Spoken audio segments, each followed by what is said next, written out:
आदर्श ने छुटकी को रिकॉर्डिंग फिर से प्ले करने के लिए कहा।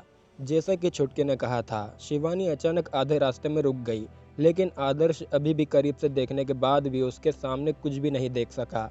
आदर्श ने उसे कुछ और कदम आगे चलते हुए देखा। उस जगह पर ज़्यादा लाइट नहीं थी और लड़के ने शैडो में अपनी चाल धीमी कर दी और फिर अचानक रुक गई। अनफॉर्चुनेटली एक विशाल पिलर उसके ज़्यादातर फिगर को ब्लॉक कर रहा था। ऐसा लग रहा था कि जैसे वह सांस लेने की कोशिश कर रही थी। एक बीमारी से पीड़ित रोगी की तरह वो एक सपोर्ट के लिए पिलर का यूज़ कर रही थी। हालांकि रिकॉर्डिंग को कुछ और बार फिर से चलाने के बाद ऐसा लगा जैसे कोई चीज़ लड़की को पकड़ रही थी और उसे हिलने से रोक रही थी। काफ़ी देर बाद वह थकी हुई लग रही थी, जैसे उसका दम घुट रहा हो। धीरे धीरे ज़मीन पर गिरते ही उसका शरीर अकड़ गया। इसके तुरंत बाद सर्विलांस कैमरा ने घबराहट में सुरेंद्र को लड़की की ओर भागते हुए कैप्चर किया। उसने उसकी कंडीशन को चेक नहीं किया, लेकिन ऐसा लग रहा था वो किसी चीज़ का पीछा कर रहा हो।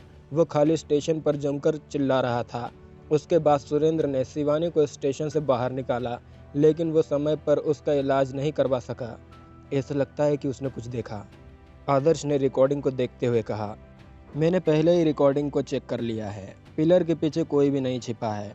फिर भी जब शिवानी का आधा फिगर पिलर से ब्लॉक हो गया था, तो ऐसा लगा था कि जैसे कोई उसे पकड़ रहा था। आदर्श, तुम एक शैडो मैजिशियन हो। क्या तुम्हें लगता है कि पिलर के पीछे छिपने के लिए कोई व्यक्ति शैडो एलिमेंट का यूज़ कर रहा होगा? रिकॉर्डिंग ग्रे स्केल में है, इसलिए ये बताना मुश्किल है कि क्या शैडो आगे बढ़ रही थी।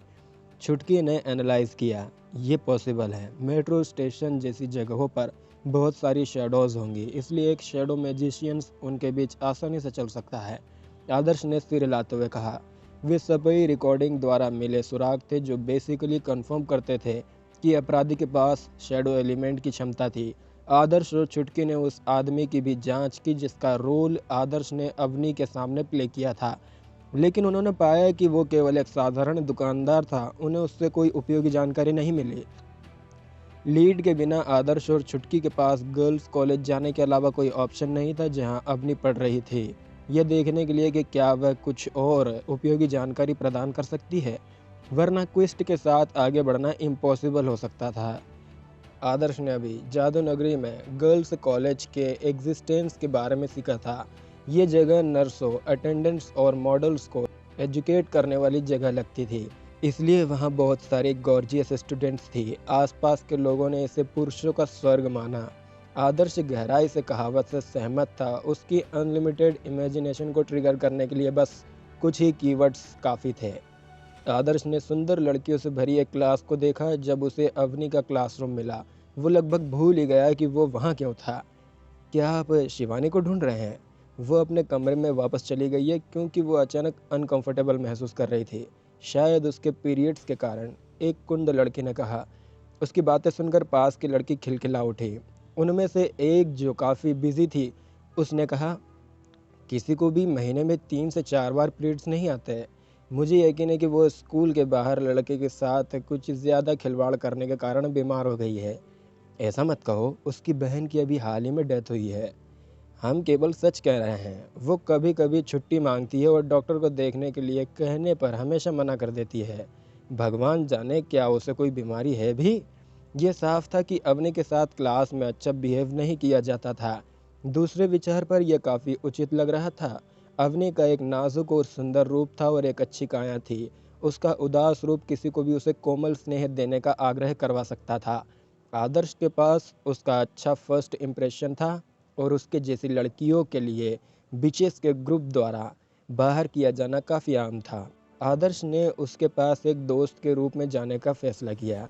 इस समय ज़्यादातर स्टूडेंट्स क्लास में थे। हॉस्टल एक बुजुर्ग महिला की देखरेख में था। फिर भी आदर्श अपने शेडो एलिमेंट की मदद से अंदर घुसने में कामयाब रहा। अवनी का कमरा गली के आखिर में हॉस्टल के बाहर जंगल के करीब था। आदर्श सीधे अंदर नहीं गया। उसने पोलाइटली दरवाजे को नॉक किया। क्या तुमने फिर से क्लास छोड़ दी? हूँ, ये आप हैं? अवनी ने जब आदर्श को देखा तो वो काफ़ी हैरान थी। आदर्श ने कहा, मैं आपसे कुछ पूछना चाहता हूँ, लेकिन आपके क्लासमेट ने मुझे बताया कि आप बीमार हैं, इसलिए यहाँ मैं आपसे मिलने आ गया। मैं ठीक हूँ, आपकी चिंता के लिए धन्यवाद। इसके अलावा मैं अपनी बहन से उसके वर्क प्लेस के पास पहले ही मिल चुकी हूँ, इसलिए प्लीज़ मुझे परेशान करना बंद करो। अवनी ने सतर्क नज़र से कहा। आदर्श चौंक गया था। उसे उम्मीद नहीं थी कि उसका भांडा इतनी जल्दी फूट जाएगा। उसने एक अजीब सी मुस्कान दी और जब वह खुद को समझाने ही वाला था कि तभी अवनी ने दरवाज़ा बंद कर दिया। आदर्श हेल्पलेस होकर चला गया। सिचुएशन काफ़ी सीरियस थी और क्विस्ट को पूरा करना बेहद कठिन लग रहा था। उसके पास कोई सुराग नहीं था और भले ही वे यह साबित कर सके कि शिवानी की मौत किसी चीज़ के काटने से हुई थी, फिर भी उसके पास वैम्पायर को पकड़ने का कोई मौका नहीं था। स्कूल के गेट पर छुटकी से मिलने के बाद छुटकी ने तुरंत उसकी प्रोग्रेस के बारे में पूछा। हाँ, अवनी हाल ही में बीमार रही है? ये हो सकता है, छुटकी ने अनुमान लगाया। आदर्श की आंखें चमक उठी। उसके क्लासमेट ने बताया था कि उसे पीरियड्स हो रहे थे, जिसे एनीमिया से जोड़ा जा सकता था। शायद वह बीमार नहीं पड़ रही थी, लेकिन वैम्पायर चुपके से उसका खून चूस रहा था बिना उसे खबर किए। सुरेंद्र ने उल्लेख किया था कि ज़्यादातर वैम्पायर्स के अपने शौक होते हैं। शिवानी और अवनी जुड़वा हैं, इसलिए हो सकता है कि वैम्पायर का शौक जुड़वा हो। इसलिए बड़ी बहन का हाथ पकड़कर अब छोटी बहन का शिकार करने आया है, आदर्श ने अनुमान लगाते हुए कहा। तो हम अवनी पर नज़र रखकर उस वैम्पायर को ढूंढ सकते हैं, छुटकी ने कहा। आदर्श ने अपनी खोज को पूरा करने के लिए आशा की एक झलक पाने के बाद स्मार्ट छुटकी को एक किस देने का आग्रह महसूस किया। अनफॉर्चुनेटली छुटकी ने पहले ही उसके इरादों को देख लिया था और अपनी छोटी हथेली से उसके चेहरे को ढक लिया था।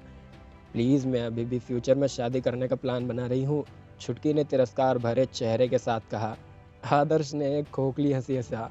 आदर्श और छुटकी रात के समय तक इंतज़ार कर रहे थे। वे फेंस के बाहर झाड़ियों में छिपे हुए थे, इस उम्मीद में कि इंतज़ार करते समय एक पेड़ के तने से टकराकर एक खरगोश खुद को मार लेगा। पहली रात को कुछ नहीं हुआ। अवनी अपने कमरे में रुकी थी, यहाँ तक कि उसका खाना भी उसकी रूममेट घर ले आई थी। दूसरी रात जंगल में कुछ हलचल हुई, लेकिन यह पता चला कि किसी स्टूडेंट का स्कूल के बाहर किसी लड़की के साथ चक्कर चल रहा था। क्या उन्हें कमरा नहीं मिल रहा है? पास से आ रही आवाज़ों को सुनकर आदर्श झाड़ियों में झुक गया। लकीली छुटकी आसपास नहीं थी, क्योंकि यह निश्चित रूप से उसके लिए एक अच्छा सीन नहीं था। रात के दूसरे पहर के दौरान आदर्श को नींद आने लगी थी, लेकिन उसने अचानक हवा में शेडो एलिमेंट की एग्जिस्टेंस को महसूस किया। आदर्श ने जल्दी से फोकस किया। मछली जाल में आखिरकार फंस ही गई थी।